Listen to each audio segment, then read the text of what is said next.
తెచ్చుకోలేదా? మా ఇంటికాడ అన్నం లేదండి పంతులు గారు. మా నాన్న డబ్బులుంటే తాగేస్తాడు. మా అమ్మ చచ్చిపోయిందండి పంతులు గారు. మా అయ్యకేమో జ్వరం, తినటానికి ఏం ఉండదు. నాకు ఆకలి అవుతుంది పంతులు గారు. నాకు ఆకలి అవుతుంది పంతులు గారు. అది పిల్లలకి అన్నం పెట్టు, సరిపోకపోతే ఇంటి దగ్గర తెచ్చు. రండ్రా. మాస్టర్, ఏమిటి రాము? పిల్లలు చదువుకోవాలంటే వాళ్ళకి తిండి కావాలి. ఆకలి మంటతో ఆహారం నేర్చుకుంటారు చెప్పండి. ప్రభుత్వం పిల్లల కోసం మధ్యాహ్నం మోజాలకు మిడ్ డే మీల్స్ గ్రాంట్స్ ఇస్తారుగా, ఆ గ్రాంట్స్ మన స్కూల్కి వచ్చేట్టు చేయాలి. పిచ్చివాడ, ఈ స్కూల్కి ఆ గ్రాంట్స్ లేవనుకున్నావా? ఉన్నాయా?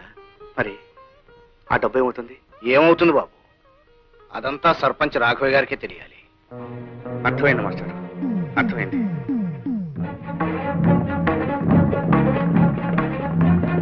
అరే ఏమిటా ఇలా వచ్చా?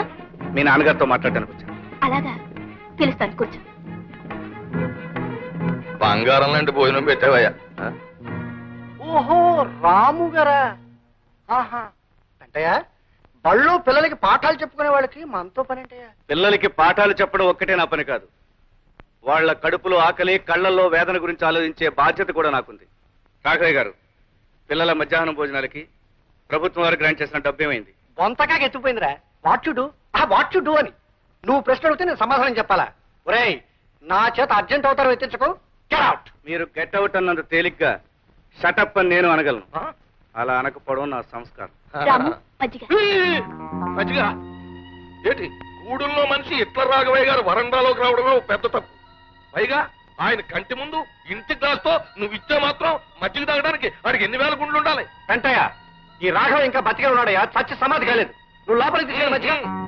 రాము మజ్జిగ తీసుకో. ఏమాయ్, నీకు మజ్జిగ ఇద్దిగా లేదా రాఘవయ్య? ఏ అట్టు సొట్టు లేదా అమ్మాయికి? వెంటయ్య, వాడు ఇక్కడ మజ్జిగ తాగాడంటే నేను వాడు రక్తం కదా చూస్తాను. వెళ్ళు లోపలికి. రాము, నేను ఇస్తున్నాను, మజ్జిగ తీసుకో.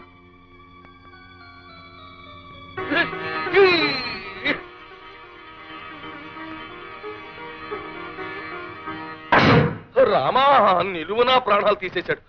ఈ ఎంగిలి గ్లాసు మొహాన కొడితే సినిమా చూసినట్టు అలా చూస్తావేంటి Raghavayya?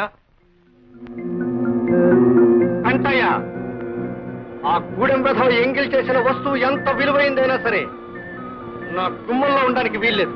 I will kick in to Godavari.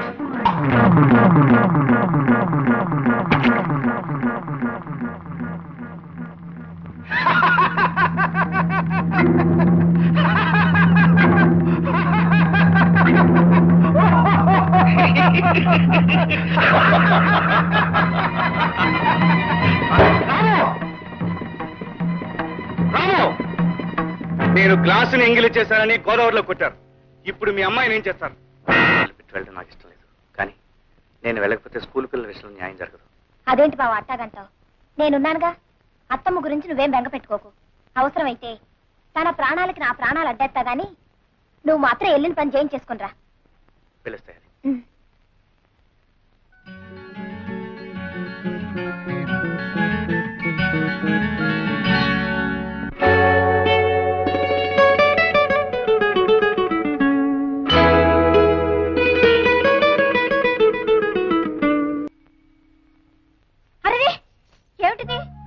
మర్చిపోయావా? ఓహో, మొదటి ముద్ద నువ్వు పెట్టాలి కదా, మరిచిపోయాను. ఏమిటి 2 కూరలు చారు చాలా చేసేవే? పట్నం నుంచి వచ్చినోడివి పచ్చడి మెతుకులు ఎట్టా తింటావని లక్ష్మి గారిని అడిగి కూరగాయలు తెచ్చుండాను. నా కోసం కూరలు అడిగి తేకపోతేనే. పట్నంలో నేను కూడా పచ్చడి మెతుకులు తిన్నాను, పిచ్చి మొక్కమా. నువ్వు తింటే తినుండొచ్చు, కానీ నా చేత్తో ఎట్టేటప్పుడైనా కూర అన్నం పెట్టకపోతే ఎట్టా? ఉండు, గడ్డ పెరుగు నీకోసం దాచిపెట్టించాను, తెస్తానుండు. ఏట్రా సూరిగా, ఈ చిన్ను బింది మీద నీకు 10 రూపాయలు కావాలా? ముసలిదానికి జబ్బు చేసింది, మందులు కొనాలి. అరే సూరిగా, సరదాకెవ్వడు ఏ సరుకు తాకట్టెట్టడ్రా.